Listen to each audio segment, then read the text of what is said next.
যে হসপিটালে নীলরতন হসপিটালে 5তলা বিল্ডিংয়ের 12 নম্বর বেডে বসে আমি এই ভিডিও করছি। এখানে মানে কি বলবো আর, তো হসপিটালে সব বিড়াল, ছারপোকা, আরশোলা, এই যে একবারে মানে খুব অস্বস্তিকর ব্যাপার। এবং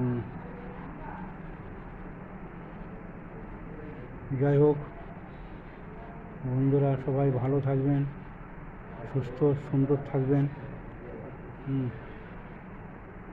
সবার মঙ্গল কামনা করি। সবাইকে অজস্র ধন্যবাদ, অফুরন্ত ভালোবাসা রইল সবার জন্য।